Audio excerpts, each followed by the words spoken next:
ఉమ్మడి రాష్ట్రం విడిపోయినప్పుడు ఆంధ్రప్రదేశ్ వాటాగా వచ్చిన అప్పు ఇప్పుడు ఆ అప్పు ఆకాశమంత ఎత్తుకు ఎదిగిపోయింది. గత డిసెంబర్ నాటికే ఆంధ్రప్రదేశ్ అప్పు ఏకంగా 2,25,000 కోట్ల రూపాయలను దాటేసేసింది. ఇప్పుడు ఖజానా పూర్తిగా ఖాళీ అయిపోయింది. రాబోయేది ఏ ప్రభుత్వమైనా స్వాగతం మాత్రం ఖాళీ ఖజానాతోనే అని చెప్తున్నారు. దీనికి తోడు ఇప్పటికే 35,000 కోట్ల రూపాయల బిల్లులు పెండింగ్లో ఉన్నాయి. ఎన్నికలకు ముందు 3 నెలల ముందు అన్ని బిల్లులు చెల్లింపులను ఆపేసిన చంద్రబాబు నాయుడు ప్రభుత్వం నిధులన్నింటినీ ఎన్నికల తాయిలాల కోసం మళ్లించేసింది. అన్నదాత సుఖీభవ, పసుపు కుంకుమ లాంటి పథకాలకు, ఓట్లు రాల్చే పథకాలకు పూర్తిగా మళ్లించేసి మిగిలిన బిల్లులన్నీ స్తంభింపచేసింది. దీంతో 6 నెలలుగా పంచాయతీ కార్మికులకు జీతాలు లేవు. 3 నెలలుగా అంగన్వాడీ వర్కర్లకు కూడా జీతాలు అందడం లేదు. 1,50,000కు పైగా రెగ్యులర్ ఉద్యోగుల జీతాలు కూడా పెండింగ్లో ఉన్నాయి. భారీగా కాంట్రాక్టర్లకు డబ్బులు వేల కోట్ల రూపాయలు చెల్లించాల్సి ఉంది. ఇలా దాదాపు 35,000 కోట్ల రూపాయల బిల్లులు ప్రస్తుతం పెండింగ్లో ఉన్నాయి.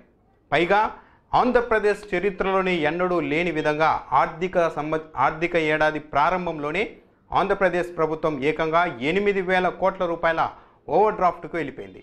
ఇలా ప్రారంభంలోనే ఇన్ని వేల కోట్లకు ఓవర్ డ్రాఫ్ట్ వెళ్ళడం ఆంధ్రప్రదేశ్ చరిత్రలోనే లేదని అధికారులు చెబుతున్నారు. ఈ నేపథ్యంలో ఆర్థిక శాఖ అధికారులు వైట్ పేపర్ను సిద్ధం చేస్తున్నారు. రాబోయే ప్రభుత్వానికి హెచ్చరికగా ఆర్థిక పరిస్థితిని వివరించేందుకు ఆర్థిక శాఖ అధికారులు కసరత్తు చేస్తున్నారు. ఈ పరిస్థితికి చంద్రబాబే కారణం కాబట్టి, ఆయన హయాంలోనే పరిస్థితి ఇలా ఉంది కాబట్టి తిరిగి టీడీపీ గెలిస్తే కొత్తగా తాము వివరించాల్సింది ఏమీ ఉండదని, ఒకవేళ మరో పార్టీ అధికారంలోనికి వస్తే మాత్రం ఆర్థిక పరిస్థితిని ఆ ప్రభుత్వానికి వివరించాల్సిన బాధ్యత తమపై ఉంటుందని ఆర్థిక అధికారులు చెబుతున్నారు. అందుకే వైట్ పేపర్ను రిలీజ్ చేస్తున్నామంటున్నారు.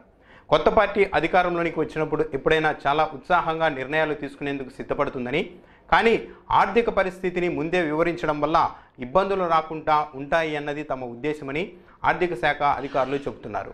ఏది ఏమైనా భారీ అప్పులు, భారీగా పెండింగ్ బిల్లుల నేపథ్యంలో కొత్తగా ఏ ప్రభుత్వం వచ్చినా ఎలా నెట్టుకొస్తుంది అన్నది ఇప్పుడు చర్చనీయాంశమైంది.